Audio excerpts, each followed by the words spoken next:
Ուզում եմ բարեմաղթել ամենալավագույնը, որքան որ ունեցանք կորուստներ, թերացումներ, անհաջողություններ, թող մնա 2014 թվականի մեջ։ Ցանկանում եմ 2015 թիվը լինի ողջ հայ ազգի համար բարության, բարօրության, հաջողության, բարեկեցիկ կյանքի, երջանիկ օրվա,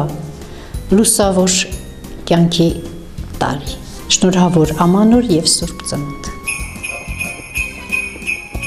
Ես բարի փերին եմ, փայտիկով ջերմացնում եմ բոլորի սրտերը եւ բարություն, բարություն, բարություն եմ սփռում աշխարհում։ Եկեք ինձ հետ ունեցքնակ քույրիկներ, թող ջերմագծյան փաթիլները մաքրեն մարդկան չարությունն ու նախանձը։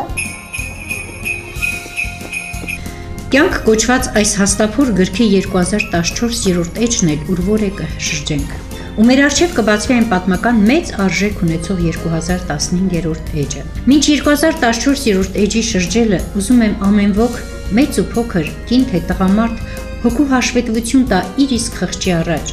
քանզի մինչ այսօր եւ այսուհետ մարդու գործողությունների չափանիշը եղել է նրա խիղճը, որը համարվում է բարոյականության բնական աղբյուր։ Ժողովրդական հայտնի այն միտքը, որ ասել է, թե խիղճս ինձ դառնա դատ ու դատաստան, դարձնենք այն մեզ որպես ապրելու կարգախոս,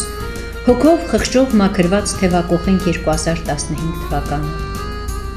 Կուզեմ, շատ կուզեմ ու աղոտ կհղեմ առ Աստված, որ 2015 թվականը ազգիս համար լինի բարության, նվիրումի, խաղաղության ու հաղթանակների տարի։ Մարդկային հարաբերություններում երբեք ու երբեք տեղ չունենան նախանձը, չարը, խաբկանքն ու ատելությունը, դավաճանությունն ու կեղծիքը։ Թող հայոց բանակի զինվորը հսկի միմիայն խաղաղ սահմանները մեր։ Թող բժիշկն ու բուժքույրը սահմանափակվեն միմիայն հրաշք բալիկներ աշխարհ բերելով։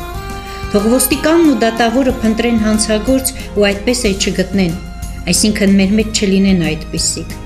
Թող աշխատանքի ծանրությունից մշտապես զբաղված լինի արվեստագետն ու մանկավարժը, շինարարն ու գիտնականը։ Երանելի անհոգ կյանքը մտնի ամեն օջախ,